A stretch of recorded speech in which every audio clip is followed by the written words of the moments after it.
Kali ini kita akan membahas tentang Islam dan perkembangan teknologi. Di era digital seperti sekarang ini, teknologi sudah menjadi bagian yang tidak terpisahkan kehidupan kita sehari-hari. Namun, bagaimana sebenarnya pandangan Islam tentang teknologi? Apakah teknologi itu halal atau haram? Bagaimana cara umat Islam memanfaatkan dan mengembangkan teknologi untuk kebaikan? Pertama-tama, kita harus menyadari bahwa teknologi itu adalah ciptaan Allah, yang diberikan kepada manusia sebagai salah satu nikmat dan amanah. Dan Dia mengajarkan kepada Adam nama-nama, benda-benda, seluruhnya, kemudian mengemukakannya kepada para malaikat lalu berfirman, "Sebutkanlah kepadaku nama benda-benda itu jika kamu memang orang-orang yang benar."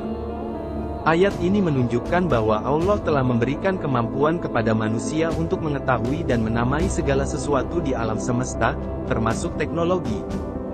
Dengan demikian, teknologi itu bukanlah sesuatu yang asing atau bertentangan dengan Islam, melainkan sesuatu yang harus kita syukuri dan manfaatkan dengan baik.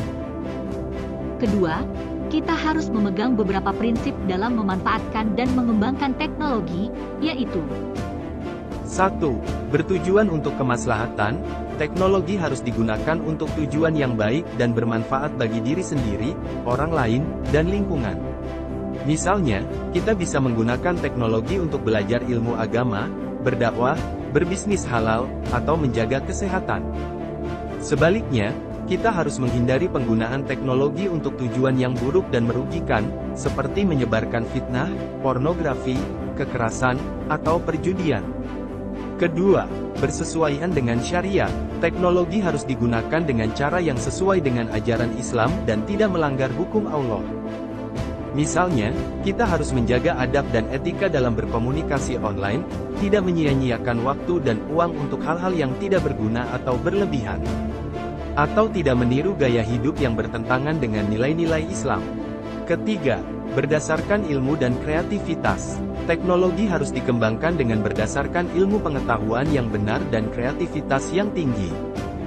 Kita harus belajar dari para ilmuwan dan penemu muslim yang telah memberikan kontribusi besar dalam perkembangan teknologi di masa lalu, seperti Al-Khwarizmi, Ibnu Sina, Al-Biruni, atau Al-Jazari.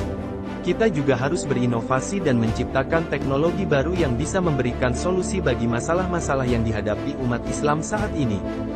Terakhir, kita harus mengambil contoh dan inspirasi dari para tokoh dan komunitas Islam yang berperan aktif dalam memanfaatkan dan mengembangkan teknologi untuk kepentingan dakwah, pendidikan, ekonomi, atau hiburan. Misalnya, ada Muslim Pro, sebuah aplikasi yang menyediakan berbagai fitur seperti jadwal sholat, arah kiblat, Al-Quran, doa, atau halal food. Ada juga Hijab, sebuah platform e-commerce yang menyediakan berbagai produk fashion muslimah dari berbagai brand lokal dan internasional. Ada juga Salam Planet, sebuah platform sosial media yang menyediakan berbagai konten Islami seperti artikel, video, podcast, atau live streaming. Dan masih banyak lagi contoh-contoh lainnya yang bisa kita temukan di internet. Sekian dari kami, semoga bermanfaat. Jangan lupa untuk like, share, dan follow channel kami.